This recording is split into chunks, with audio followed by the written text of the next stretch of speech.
Portal, ça vous parle? Bonjour, vous allez bien? Super, c'est parti. Bah dis donc, t'en as mis du temps à le sortir ton épisode sur Portal. Ah, je l'avais oublié celui-là. Non mais sérieux, le mec a 3 mois de retard et il s'excuse même pas, c'est scandaleux. Tu devrais avoir honte. Mais je t'emmerde, Valentin. Bon, sans plus tarder, commençons ce ça vous parle. Bon, du coup, Portal est un jeu vidéo d'action-réflexion puzzle game à la vue troisième personne, développé par Valve Software, que l'on connaît également pour les fameux Half-Life et Team Fortress. Personnellement, Portal est le genre de jeu que je qualifie de jeu ovni. L'annonce du jeu en 2006 n'avait pas fait beaucoup de bruit et personne ne l'attendait vraiment. Pourtant, Portal 1 est sorti en octobre 2007 et a été une grosse claque pour bon nombre de joueurs. Portal est donc finalement sorti dans le monde entier le 10 octobre 2007 sur PC et Xbox 360 et le 11 décembre 2007 sur PS3 dans la Orange Box.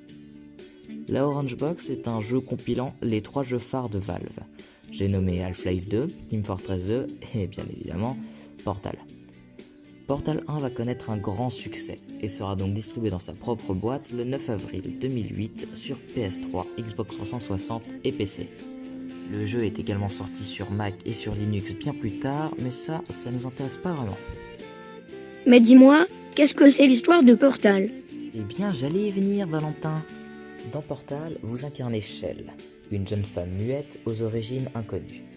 Elle se réveille dans une espèce de chambre dans un complexe scientifique appelé Aperture Science. Shell n'a aucune idée de ce qu'elle fait là, mais durant le tutoriel, une voix lui explique qu'elle a été choisie pour passer une série de tests pour essayer leur nouvelle invention, le générateur de portail, ou plus communément appelé le Portal Gun. Le Portal Gun est une espèce de canon qui peut générer 2 portails, un bleu et un orange. Le principe des portails est tout con et très facile à comprendre et à prendre en main. Quand vous entrez dans le portail bleu, vous ressortez par le orange, et vice versa. Et lorsque vous entrez dans le portail bleu en courant, vous allez conserver votre vitesse lorsque vous sortirez du portail orange. Et c'est une mécanique de gameplay très souvent utilisée dans le jeu. À la fin du tutoriel qui nous apprend à utiliser le générateur de portail, nous faisons la rencontre de GLaDOS. C'est l'anagramme de Generic Lifeform and Disk Operating System. Waouh, super accent. Merci. GLaDOS est l'intelligence artificielle qui gère tout le centre d'Aperture Science et qui vous assiste pendant toute la durée du jeu. Mais GLaDOS ne va pas être là pour nous donner des conseils ou des indices, non, loin de là. Au contraire, tout ce qu'elle fait, c'est tailler Shell, lui envoyer des pics et des vannes. S'il y a bien une chose que GLaDOS maîtrise à la perfection, c'est le sarcasme. Moi j'adore GLaDOS, son humour noir et sa haine envers les humains.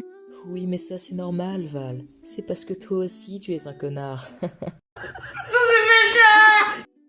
Bon, une fois votre Portal Gun en poche, vous allez pouvoir traverser tout plein de salles de test, toutes plus mortelles les unes que les autres.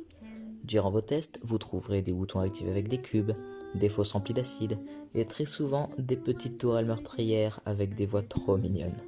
Non mais, sérieusement, écoutez ça. Salut. Cible verrouillée. Vaporisation du produit. Feu.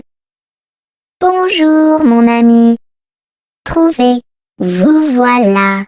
Je vous vois. Bonjour. Recherche. Vérification. Mode sentinelle activé. Il y a quelqu'un? Et si vous êtes un peu attentif, vous pourrez aussi trouver des salles cachées, dans lesquelles Ratman, le seul scientifique de Aperture Science encore en vie, s'est réfugié, après que GLaDOS ait pris le contrôle du centre.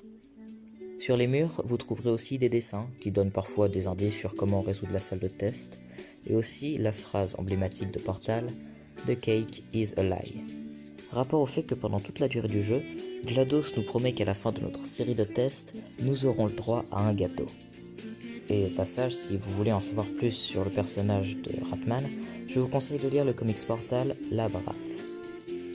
Finalement, à la fin de la série de tests, on apprend que GLaDOS est méchante et qu'elle essaye en fin de compte de nous tuer.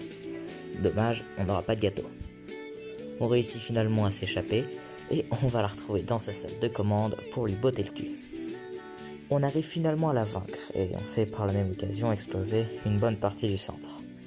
Shell se retrouve étalée par terre à l'extérieur du centre, enfin j'ai envie de dire, mais mystérieusement, quelqu'un la ramène à l'intérieur du complexe et la met en cryostase pour l'endormir.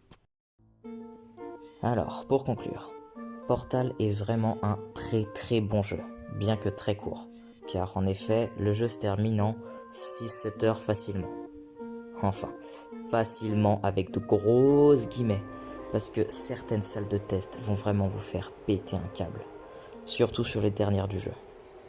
Donc, malgré sa courte longévité, je pense que Portal est le genre de jeu qu'il est important de faire au moins une fois. Bon, ça vous parle, c'est fini pour aujourd'hui, mais ne vous inquiétez pas, je sortirai bientôt un autre épisode sur Portal 2. C'est faux.